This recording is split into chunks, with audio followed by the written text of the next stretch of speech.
বন্ধুরা, যারা টার্কিতে যেতে চান তারা কিন্তু যেতে পারেন। টার্কি বর্তমানে অনেক সুযোগ সুবিধা এবং অ্যাম্বাসিতে দাঁড়ালেই কিন্তু ভিসা দিয়ে দিচ্ছে। তাই বলবো, যাদের ইউরোপে যাওয়ার স্বপ্নও আছে, স্বপ্ন পূরণ করতে ইচ্ছা হয়, তারা কিন্তু আপনারা টার্কিতে ট্রাই করতে পারেন। টার্কি কিন্তু আলহামদুলিল্লাহ ইউরোপের মতোই, ইউরোপের ফিল পাবেন, ইউরোপের সব কিছু। তবে বেতন একটু কম হবে, 650-র মতো হবে, 650 ইউরো, যা দিয়ে আপনি ভালোভাবে চলতে পারবেন। তবে টার্কি থেকে আপনি অন্যত্র চলে যেতে পারবেন।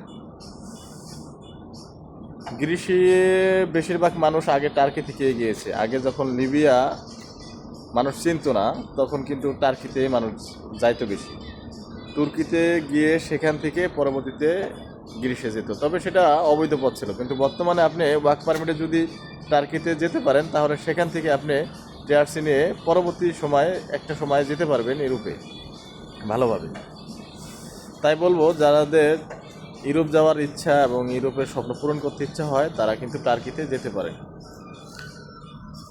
ভালো ভালো এজেন্সি আছে মিডল ইস্টের মধ্যে এবং বাংলাদেশে, তাদের সাথে যোগাযোগ করে টার্কির জন্য ট্রাই করে যেতে পারেন। টার্কিতে সাধারণত আমরা যতটুকু জানি স্যালারি সম্পর্কে এবং আপনার কত টাকা লাগতে পারে এই সম্পর্কে আমার নেক্সট ভিডিও আসবে, সেখান থেকে দেখে নেবেন। আর আমার ইউটিউব চ্যানেলের নাম ইউরোপ যাব, সার্চ করে দেখে সাবস্ক্রাইব করবেন এবং সাথেই থাকবেন। ভালো থাকবেন।